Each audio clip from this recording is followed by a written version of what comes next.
This channel does not promote any violent, harmful, or illegal activities. All content provided by this channel is meant for an educational purpose only. Brought to you by V-Guard, co-powered by Sensodyne O Bhimal, বলো কথা কেশরী।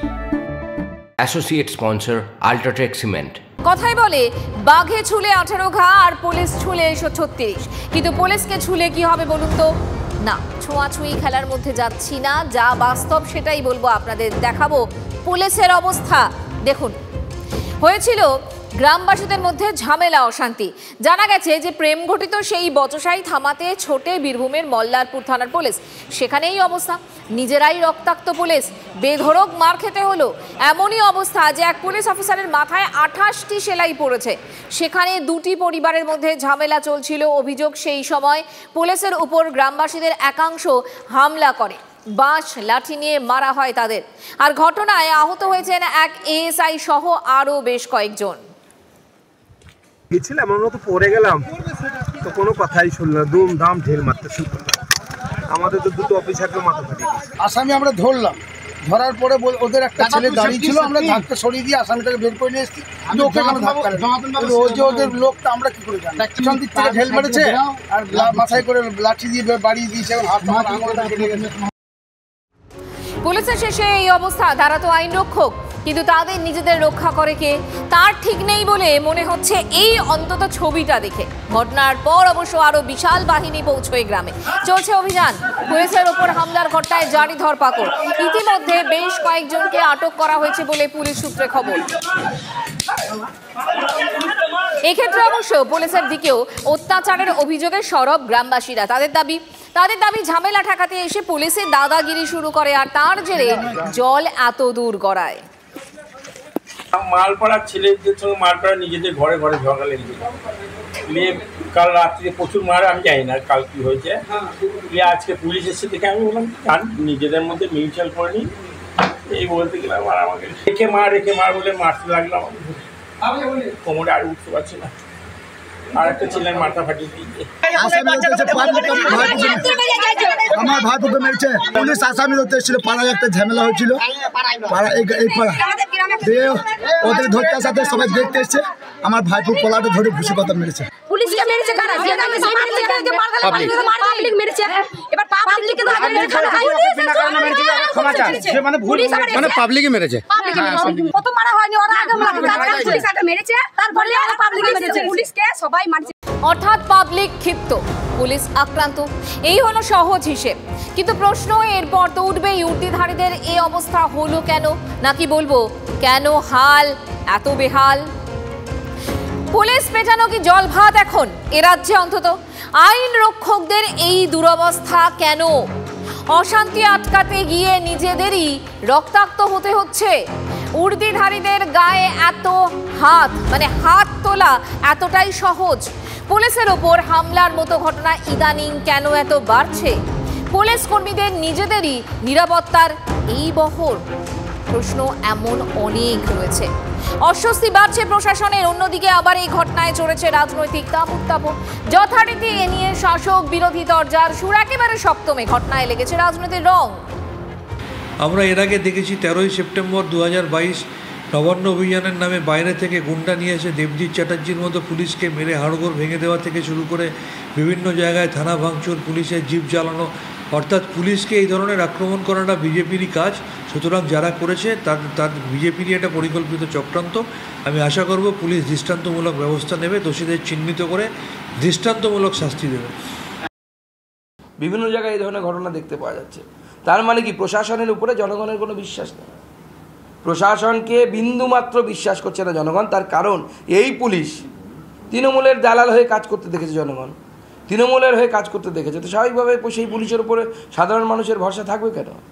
বিজেপির যদি এত ক্ষমতা থাকতো যে পুলিশকে পেটাচ্ছে, তার আগে আমরা তৃণমূলকেই পেটাতাম। পুলিশকে কেন পেটাতে যাব? ঘোড়া কাটলেই তো গাছ শুকিয়ে যাবে। পুলিশ তো তৃণমূলের জন্যই আছে। এই থানা পুলিশ নেই আর এক কাণ্ড শাসনে, সেটা আবার পুরোপুরি রাজনীতির রঙে রাঙানো ঘটনা। ছবিটা দেখুন। শাসনে থানায় ঢুকে কার্যত শাসন ভাঙড়ের আইএসএফ বিধায়কের। চলে তুমুল বচসা, উত্তপ্ত পরিস্থিতি। এদিন সকাল থেকেই অবশ্য তৃণমূল আইএসএফ সংঘর্ষে উত্তপ্ত শাসন। নওশাদ সিদ্দিকীর সভার আগে দু দলের কর্মী সমর্থকদের মধ্যে রীতিমতো হাতাহাতিও বেঁধে যায়।